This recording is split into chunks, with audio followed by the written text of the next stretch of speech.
Supreme court के जज justice Suryakant ने डिजिटल युग में न्यायपालिका की स्वतंत्रता पर बढ़ते खतरे को उजागर किया है।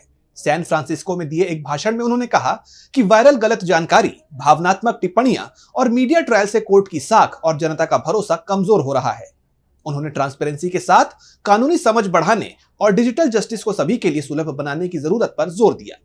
तो और क्या कुछ कहा जस्टिस सूर्यकांत ने, जानने के लिए देखिए ये रिपोर्ट। सुप्रीम कोर्ट के जज जस्टिस सूर्यकांत ने सोशल मीडिया पर वायरल हो रही गलत जानकारी, भावनात्मक टिप्पणियां और मीडिया ट्रायल से जुडिशियल इंडिपेंडेंस को गंभीर खतरा बताया है। जस्टिस सूर्यकांत वो जज हैं जो BR गवई के रिटायरमेंट के बाद देश के अगले CJI होंगे।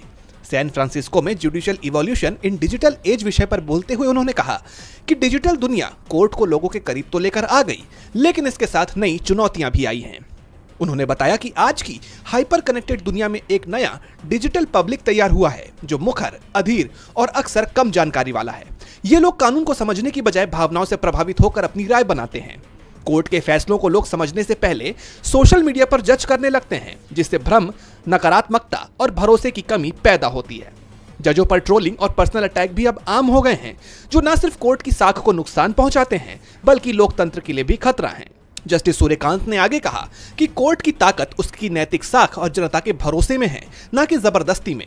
उन्होंने कहा कि भारत की न्याय व्यवस्था अपनी सीमाओं से बाहर भी भारतीयों के साथ न्यायपूर्ण व्यवहार करती है। इंडियन जुडिशरी न केवल देश में बल्कि प्रवासी भारतीयों की संपत्ति, उत्तराधिकार, वैवाहिक विवाद जैसे कानूनी समस्याओं के समाधान को लेकर भी मुखर रहती है। प्रवासी भारतीयों के सामने बोलते हुए जस्टिस सूर्यकांत ने कहा कि भारतीय संविधान और लोकतांत्रिक संस्थाएं जैसे न्यायपालिका न केवल भारत में बल्कि प्रवासी भारतीयों के लिए भी गर्व का विषय है। न्यायपालिका की भूमिका को संविधान की आत्मा का रक्षक बताते हुए उन्होंने कहा कि यह संस्थान समानता, भाईचारा और मानव गरिमा जैसे मूल्यों की रक्षा करता है।